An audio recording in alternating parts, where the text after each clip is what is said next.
It was a dangerous life to be a float-plane crewman operating in a heavily fighter-dominated area. Losses continued to mount.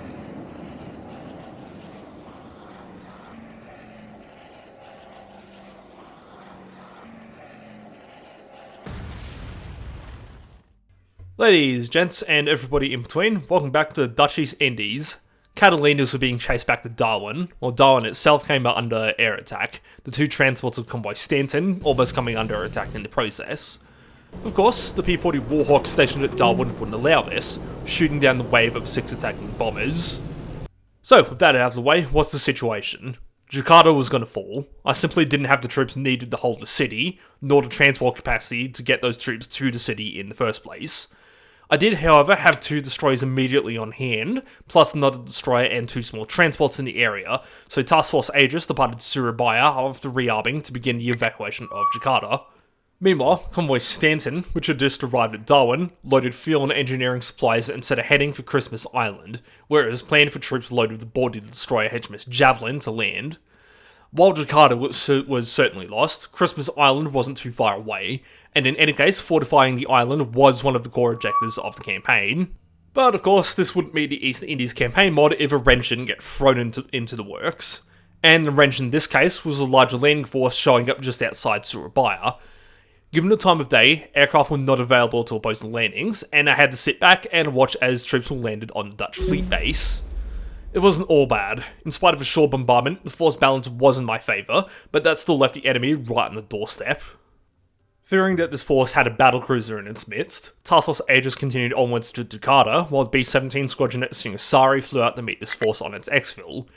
With Surabaya's airfield having been suppressed, they entered the engagement alone to be immediately bounced by zeros, but perhaps more concerning was the revelation that the Japanese Navy had somehow invented aircraft carriers that could also travel on land.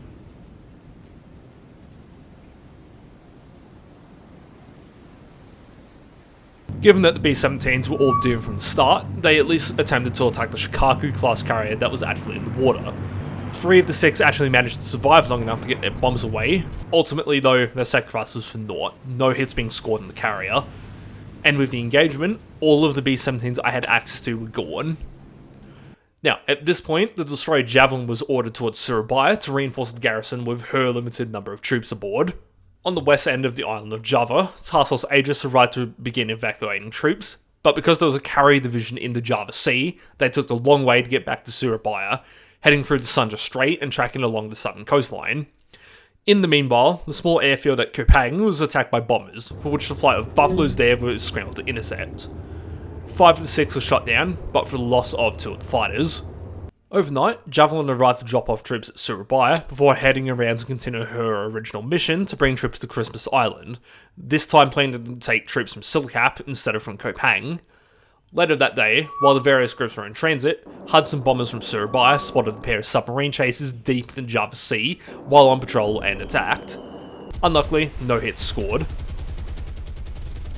Sometime later, as Convoy Star was passing by Denpasar, they were bumped by a pair of torpedo bombers. Because of the proximity at which they attempted to dive down on Convoy, the sloop HMAS Yara and the bombers played ring around the rosy with each other for the next 4 minutes, until Yara was finally able to bring both aircraft down.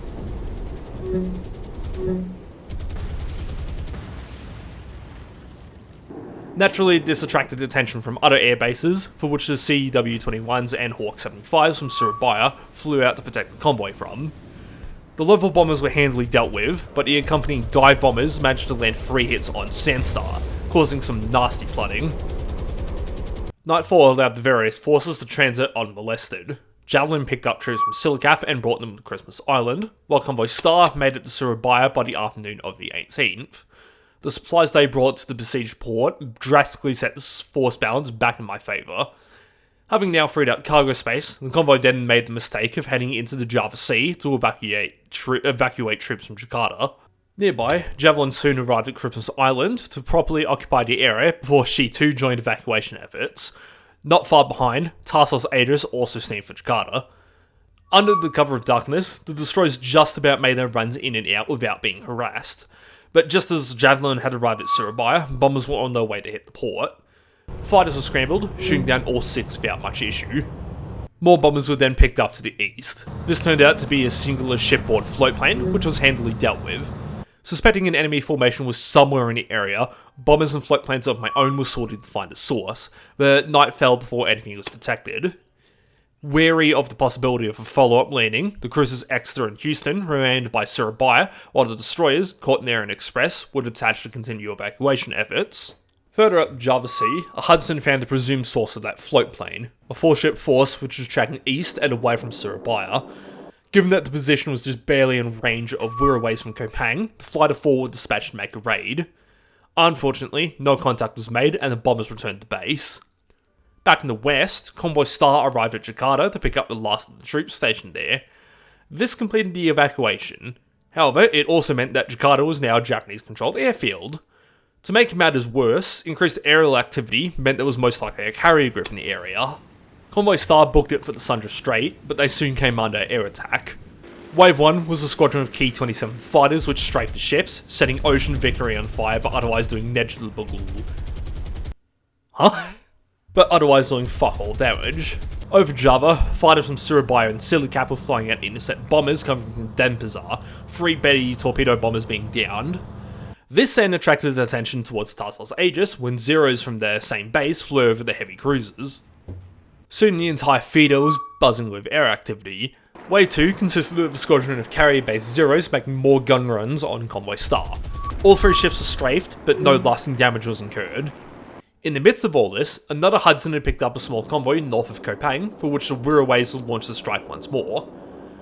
Well before they could get there, Wave 3 struck Convoy Star in the form of carrier-based A5Ms, attempting to bomb the transports. Fortunately, none of these bombs hit anything.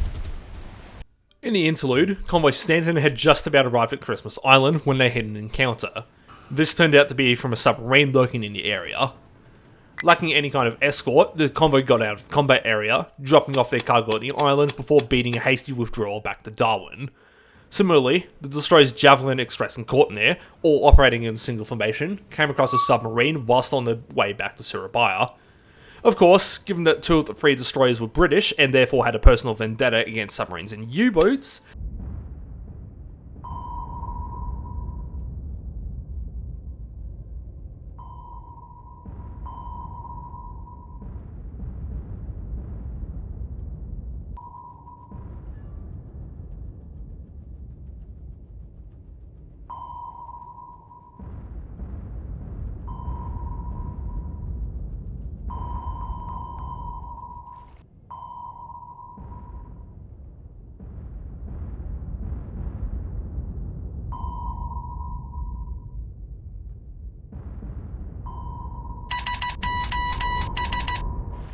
they eventually got the fucker. Out east, the Wirraways found their targets, a pair of submarine chasers. Unfortunately, as fate would have it, these small ASW ships are escorted by fighters. A lot of fighters, 20 in total, a mix of Key 27s and much more modern Key 43s. 3 of the 4 Wirraways were shot down, but the last aircraft, through a mix of sharp maneuvers and blind fucking luck, somehow managed to make it out of the furball more or less in one piece. In the west, the Japanese had finally had enough foreplay teasing Convoy Star of gun runs, and now the true bombers came out to play. Wave 4 consisting of a squadron's worth of carrier-based Val dive bombers. Despite Yara giving the attackers hell with all of her onboard AA weapons, Ocean Victories hit a total 10 times by bombs, causing such severe flooding that threatened to sink the transport. Luckily, despite this damage, all 3 ships escaped still afloat. Unfortunately, Convoy Star wasn't the only group being targeted by air attacks, Tarsal's Aegis having been spotted by fighters. Fortunately, a combination of early warning and fighter cover from Surabaya managed to shoot down a few waves that got close to the task force before nightfall and the end of flight operations. And with nightfall, both Convoy Star and Tarsal's Aegis were safe for the time being. With the destroyers now in tow, Tarsal's Aegis left Surabaya intending to bombard the airfield at Denpasar, but when it occurred to me that they wouldn't reach the base before sunrise, the destroyers were split off to run troops from Darwin to Surabaya, while the heavy cruisers went back to Surabaya to safeguard it from further landing attempts. That morning, however, the cruisers were picked up by carrier-based fighters, and thus the cycle continued, although not before a submarine attempted to attack now escortless cruisers. With that said, the submarine made the critical mistake of surfacing in front of a pair of ships that possessed 8-inch guns. Turning in, Houston loaded high explosive in her main battery and...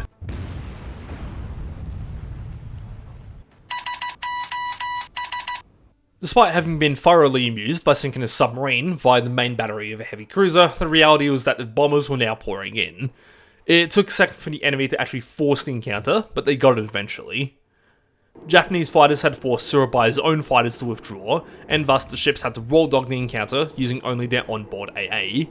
A single Betty just about missed Houston with a torpedo, but a Q-49 squadron did manage to score minor damage on the cruiser with a single bomb hit. With fighter cover now available, Wave 2 approached with much more aircraft. But with that said, the CW-21s and Hawk 75s now overhead managed to significantly thin out the bombers. The few attackers that weren't shot down or forced to abort their attack runs failed to score any hits. Following this attack, the cruisers headed out to sea to avoid being detected, but they still managed to get bumped by bombers one north of Denpasar, Exeter being struck once by a bomb through Troubles. Fighters came out to protect the cruisers, but they were forced to back off by the presence of Zeros. Luckily, the lone bomber in this wave wasn't able to reach its targets before the two cruisers left the combat area. Heading back into the waters off Surabaya, night fell and the air threat disappeared for the next 9 hours. The subsurface threat was still very much present though, and without a destroyer and escort or a very stupid submarine commander to fight, the only thing Exeter and Houston could do to avoid submarine attack was to watch out for the torpedo trails. Right after this, Convoy SAR arrived at Christmas Island, battered and bloodied, but afloat. They boosted the troop complement at the island to a meek 500 before heading for Surabaya, where Tassos Aegis was still being harassed by submarines. Rather concerningly, the Japanese Navy had also invented land submarines in addition to land aircraft carriers, but this actually turned out to be a good thing since it allowed the submarine to be targeted by the surface ships. Subsequently, she was blasted apart by the cruisers.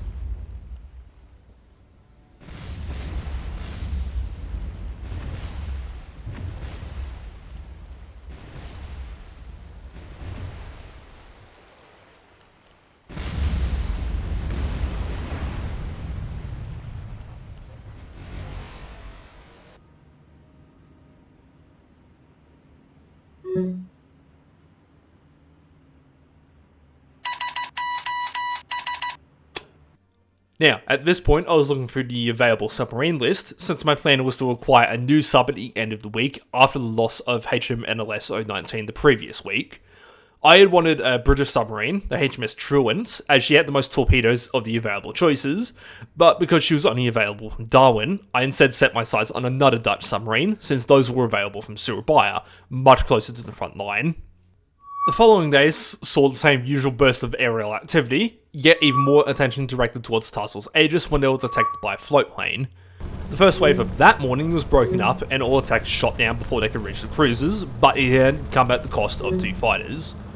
Further up the Greater Java Island, Buffalo fighters attempted to prevent Silicat from being bombed, but the sheer number of bombers involved meant that only 6 of 12 were shot down before I decided to pull the Buffaloes away.